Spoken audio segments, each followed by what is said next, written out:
Hello friends and welcome back to the channel. I am Adabrasky, the average dead gamer, and today we'll be taking a look at the Modern Warfare 3 beta. I'll be sharing the good and the bad. The opinions in this video are mine and mine alone, and if you don't like them, you. Screw off! I'm joking, man! Before I start singing the praises of the Modern Warfare 3 beta, I want you all to keep in mind the Modern Warfare 2 beta felt good also. Felt fast-paced, you could bunny hop, there wasn't slide canceling.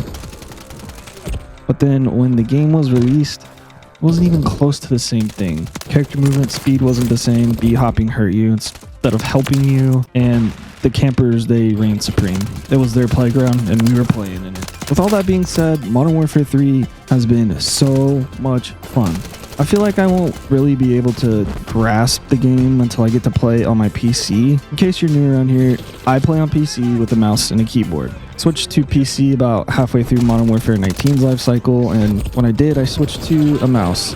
And I haven't really touched a controller for FPS games since then, besides Apex. Okay, enough rambling. I need to stop. Let's talk about the 4 beta maps real quick. I didn't play Ground War, so this is going to be strictly multiplayer 6v6. And I'm going to rank the maps from best to worst. In my opinion, preface on an opinion, at number 4 is Favela. Favela is probably the most overrated map. Everyone on Twitter is creaming their pants for it, and I don't get it. It's glow up in Modern Warfare 3's. It's beautiful. It's definitely beautiful. Can't deny it. But it still plays just as horrible as it did in 2009. It's a battle of the rooftop campers. Hurry, get your spot, or you might miss out. Number 3, Estate. So I really could have put Estate at number 2, but playing Domination on this map was almost the most horrible experience I've had besides playing Domination on Al Bagra Fortress in Modern Warfare 2. Time and time again on B flag, if you have it captured, again, on multiple occasions, remind you, people will start the capture, stop, then immediately climb into this little attic or little cubby thing, because B flag's in a building, like a little building, and they'll lay prone up top until someone comes in to defend or recap the flag, and then they'll peek over and kill you. Scummy ass shit. And just for that reason, it's a number 3. Oh, and when people hold A, they literally don't leave the house and they just look down on you and shoot. But in other modes, it did play fairly well, and I honestly enjoyed it. At number 2 is Skid Row. For the most part, Skid Row was my most consistent games and less rage-inducing games. Honestly, it's not even that amazing, but it's not bad. It's just a solid map. TDM modes play well, and objective modes play just as good. Just as long as your teammates are willing to participate. The tale old as time. And number 1's gonna have to be Rust. As sweaty and rage-inducing as Rust was, it was the map that I had the most fun on. It's like Shipment. A lot of engagements, it's super fast-paced, just all around good. Even though there were little shit stains game after game running to the top of the oil rig to camp or in the middle part of the rig. Besides that, Rust was good. I know coming into this weekend, the beta 2 weekend, they'll be adding High Rise, and they kind of hinted at maybe another map. I don't know, we'll see, but High Rise for sure. Let's talk about the guns and the gunplay. They're snappy and responsive, and if you put a one-time optic on them, it won't hurt your ADS. Crazy concept. I do play mouse and keyboard, and obviously this first weekend was PlayStation, so I was playing on a controller. And I know I can put the keyboard and mouse on my PlayStation, but I ain't about that life. So I can't really give my full honest opinion until I play on the input that I play on.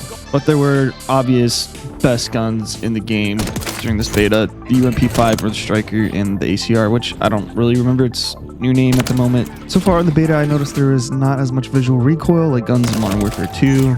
And I did do a little bit of sniping. It feels good. The 2 snipers in the game were both semi-auto. Those usually aren't the best for quick scoping. And they were producing some hit markers. All that aside, it felt pretty good. Again, I'm on controller, which is not my best input, so take that for what you will. I'm going to go ahead and touch on a few more things that I like and then move on to the bad, because I'm late to the party and I'm sure you guys have heard this stuff a million times over. So to finish it off, movement is fluid and fast. It's a huge improvement over Modern Warfare 2. The gunsmith is familiar, just like Modern Warfare 2, which is nice in my opinion. You can activate score streaks instead of kill streaks, just like in Modern Warfare 2. See, that's a feature that from a previous COD that should just be rolled over into the next and not taken away and brought back. Like, just leave it. Blows my mind, man. Map voting is making return. Again, something that should just be there. I'm looking at you, Infinity Ward. Okay, onto the bad, which honestly isn't very much.